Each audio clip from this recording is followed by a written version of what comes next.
ဒီလက်လေးကိုကြည့်မယ်နော်ဒီလက်လေးမှာဆိုလို့ရှိရင်ဒါဟိုလက်ဝါးပြင်အောက်ခြေကနေစတာဖြစ်တဲ့အတွက်ကြောင့်မို့လို့ထီယိုလန်းချောင်းလို့ခေါ်လို့နော်ထီယိုလန်းချောင်းဆိုလို့ရှိရင်ထင်ရှားအားကောင်းစွာဖြင့်စနေကြိုကုန်းထိရအောင်တက်နေတယ်ဒါဘာကိုပြလဲဆိုတော့ဒီထီယိုလန်းချောင်းသာထင်ရှားအားကောင်းမဲ့လက်လန်းတွေလည်းကင်းမယ်နောက်ပြီးလက်ပုံစံလည်းကောင်းမယ်လို့ရှိရင်ချမ်းသာပြည့်စုံနိုင်တဲ့လက္ခဏာမျိုးပေါ့နော်ဒါပေမဲ့လို့ဒီလက်မှာဆိုလို့ရှိရင်အဖြတ်တွေကအများများလို့နေနော်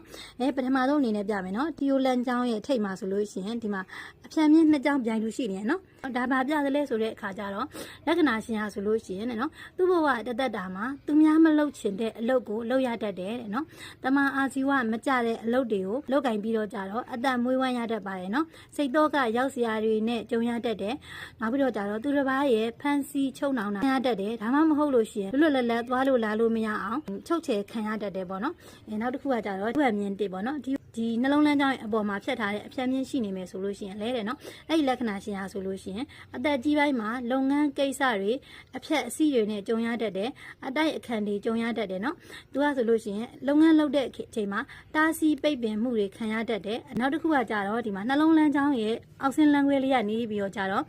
ဒီထီယိုလန်းကြောင်းကိုပိတ်ထားရနော်ဒါဘာကိုပြသလဲဆိုတဲ့အခါကျတော့နော်နှလုံးလန်းကြောင်းရဲ့အောက်ဆင်းလန်းခွဲဟာထီယိုလန်းကြောင်းကိုဖြတ်ထားတာဖြစ်တဲ့အတွက်ကြောင့်မို့လို့နှလုံးသားရေးရာကိစ္စတွေကြောင့်အတိတရားမဲ့ပြီးတော့ကြတော့စီးပွားရေးလုပ်ငန်းတွေမှာထိခိုက်နစ်နာတာတွေဖြစ်တတ်တယ်နော်လူမှုရေးကိစ္စတွေထိခိုက်နစ်နာတာတွေဖြစ်တတ်ပါတယ်နော်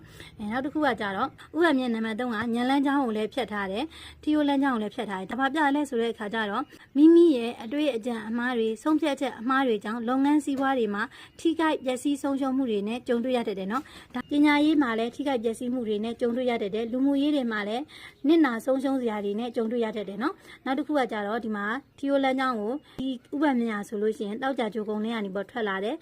အတလန်းချောင်းကိုလည်းဖြတ်တယ်ထီယိုလန်းချောင်းရောဉာဏ်ပညာလန်းချောင်းအကုန်လုံးကိုဖြတ်နေရနော်ဒီလန်းချောင်းကဘာကိုပြလဲဆိုတာကြတော့ဒါလည်းလုပ်ငန်းစီးပွားကိုထိခိုက်ပျက်စီးစေတာပဲနော်လုပ်ငန်းစီးပွားကိုထိခိုက်ပျက်စီးစေတယ်စီးပွားရေးလုပ်ငန်းတွေအလုပ်အကိုင်တွေမှာဆိုလို့ရှိရင်ဆုံးရှုံးနစ်နာစရာတွေနဲ့ကြုံတွေ့ရတတ်တယ်နော်